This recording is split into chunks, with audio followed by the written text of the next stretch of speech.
પર્વ ચાલી રહ્યું છે। માં આદ્યાશક્તિની આરાધના જે ખૂબ રંગેચંગે જે સમગ્ર રાજ્યમાં અને સમગ્ર દેશમાં જે થઈ રહી છે। નવરાત્રિ શરૂ થાય એટલે ગુજરાતીઓને ગરબા જે સૌથી હંમેશને માટે જે હોટ ફેવરેટ રહ્યા છે, એટલે કે આખું વર્ષમાં છે ને જે તમામ લોકો જે આ તહેવારની જે ખૂબ આતુરતાથી રાહ જોતા હોય છે, માં આદ્યાશક્તિની આરાધના કરતા હોય છે, ત્યારે ફરી એક વખત જે સ્વામિનારાયણ સંપ્રદાયના એક જે સ્વામીનો જે બફાટ કરતો જે વિડીયો જે છે તે સામે આવ્યો છે। તે વિડીયોમાં સ્વામિનારાયણ સંપ્રદાયના સ્વામી જે નવરાત્રિને લવરાત્રિ ગણાવી રહ્યા છે। આ કદાચ આ સ્વામી ભૂલી ગયા છે કે આ ખૂબ જ એક આસ્થાનો અને જે એક માં આદ્યાશક્તિની આરાધનાનો જે આ પર્વ છે, તો તેને તમે નવરાત્રિને તમે લવરાત્રિ કઈ રીતે કહી શકો? તેમને છૂટાછેડાનું કારણ નવરાત્રિને ગણાવ્યું છે। તેમને કહ્યું કે તેમને કોઈ એક ડૉક્ટરે કીધું કે નવરાત્રિના 3 મહિના બાદ એબોર્શનના કેસ બહુ વધારે પ્રમાણમાં આવતા હોય છે અને મારી હોસ્પિટલમાં કતારો લાગતી હોય છે। એટલે આ બધું બોલીને શું સાબિત કરવા માંગે છે તે સમજાતું નથી, પરંતુ જે દ્રષ્ટિનો ખેલ જે આ દુનિયામાં જે છે તે રહેલો છે। તમારી દ્રષ્ટિ કેવી છે? કારણ કે નવરાત્રિ એ માં આદ્યાશક્તિની આરાધનાનું પર્વ છે, માતાજીની પૂજા અર્ચના કરવાનું આ તહેવાર છે, આ પર્વ છે। ત્યારે હજુ પણ જે રાજ્યમાં, આ દેશમાં જે સાંસ્કૃતિક, જે આપણો સાંસ્કૃતિક વારસો છે, તે સાંસ્કૃતિક વારસો જાળવી રાખવા માટે હજુ પણ શેરીઓ ગલીઓમાં નાની બાળાઓ ગરબે ઘૂમે છે, માતાજીની આરાધના કરે છે। શેરીઓમાં, ગામડાઓમાં જે સાંસ્કૃતિક જે રાસ જે લોકો રમતા હોય છે, તે સાંસ્કૃતિક રાસ જે લોકો રમી રહ્યા છે, પોતપોતાના પારંપરિક પોશાક સાથે જે અનેક પ્રકારના જે અલગ અલગ રાસ રમી અને આ તહેવારની ઉજવણી કરે છે। આમાં લવરાત્રિ ક્યાં દેખાય છે એ સમજાતું નથી। જેમ જેમ યુગ આધુનિક થતો જાય, ત્યારે આધુનિક યુગમાં હવે પાર્ટી પ્લોટમાં જે ગીતો પર ડિસ્કો દાંડિયા અને આને તે થતા હોય છે, ઠીક છે। રાજકોટમાં જે 2 દિવસ પહેલાંનો જે વિડીયો સામે આવ્યો, તેમાં જે હિન્દી સોંગ, શકીરા જેવા સોંગને જે વગાડવામાં આવતા હતા, જમાલ કોડુ તેનો વિરોધ પણ કરવામાં આવ્યો છે। જ્યાં વખોડવા લાયક પરિસ્થિતિ છે, જે નવરાત્રિને, જે આપણા તહેવારોને ન શોભે તેવી પ્રવૃત્તિ જો ક્યાંય થતી હોય તો તે હંમેશને માટે નિંદનીય છે। પરંતુ કોઈ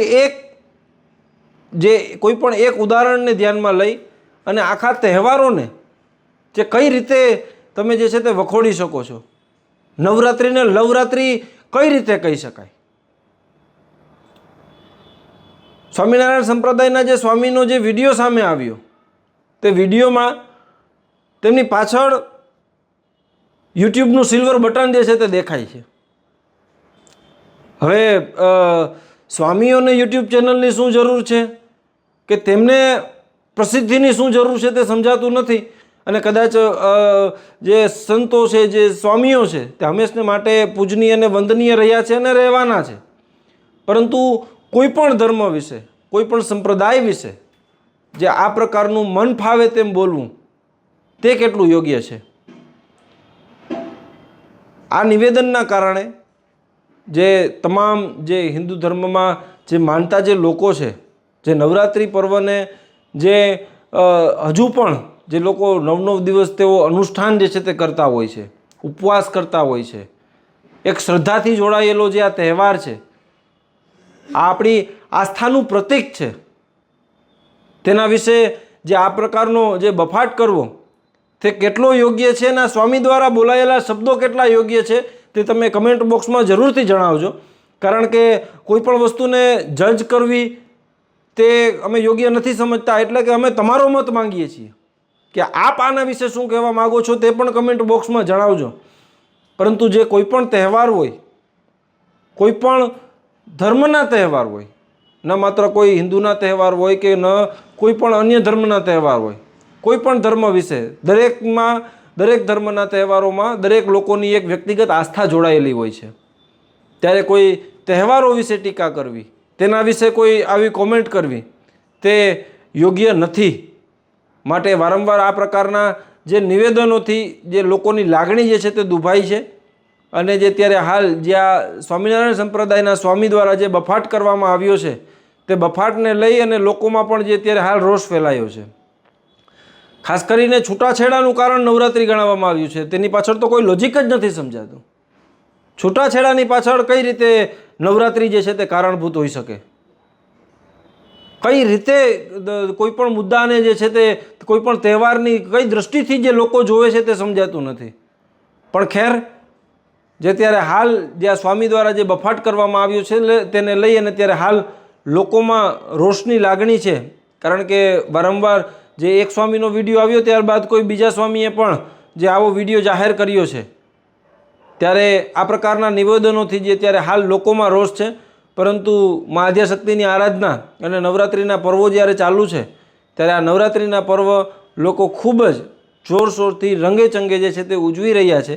અને જે મા આદ્યાશક્તિની આરાધના કરતા જે નાની બાળાઓ છે, જે તમામ જે પારંપરિક રીતે જે અનેક જે ધર્મ હોય, અલગ અલગ જે જ્ઞાતિ હોય, તે તેમના પહેરવેશ, તેમના પોશાકમાં જે આ તહેવારોની ઉજવણી જે છે તે કરી રહ્યા છે. કોઈના નિવેદનથી કદાચ કોઈને શું ફરક પડે છે કે નથી પડતો એ આપણે એ વિષયમાં નથી પડવું, પરંતુ અત્યારે હાલ જે આ નિવેદનોથી લોકોની લાગણી દુભાઈ છે તે હકીકત છે. નમસ્કાર. ફક્ત અને ફક્ત નવરાત્રિની, આપણી નવરાત્રિની અને સ્પેશિયલી હાલના સમયમાં ઉજવાતી કેવળ નામ માત્રની નવરાત્રિની. અરે ઓ ગુજરાતીઓ, તમારા પ્રિય તહેવાર નવરાત્રિને લોકો શું કહે છે ખબર છે? કોઈ એમ કહે છે કે આ નવરાત્રિ નહીં પણ એ તો લવરાત્રિ છે, લવરાત્રિ. કોઈ વળી એમ કહે છે કે 9 દિવસનો નાઇટ ફેશન શો છે, એથી વિશેષ બીજું કશું જ નથી. કોઈ વળી એમ કહે છે કે માતાજીની પૂજાના નહીં પણ વાસનાના પૂજારીઓની પૂજાના દિવસો આવ્યા. તો વળી કોઈ એમ કહે છે કે બાળી ભોળી દીકરીઓને બગાડવાનું જાહેર આમંત્રણ, અને પણ લીગલ નોટિસ સાથે. અરે હદ તો ત્યારે થઈ કે જ્યારે મેં આ વાંચ્યું. પોસ્ટ હતી કે સમાજનું સૌથી મોટું દૂષણ એટલે છૂટાછેડા. તો એ છૂટાછેડા થવાનું મુખ્ય કારણ શું હોઈ શકે?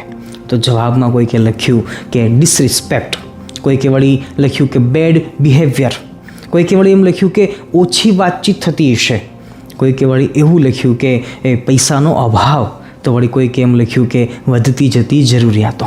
પરંતુ એમાં કોઈકે લખ્યું કે નવરાત્રિના કારણે પણ છૂટાછેડા થાય છે. OMG, oh my God! શું નવરાત્રિના કારણે પણ કોઈના છૂટાછેડા થતા હશે?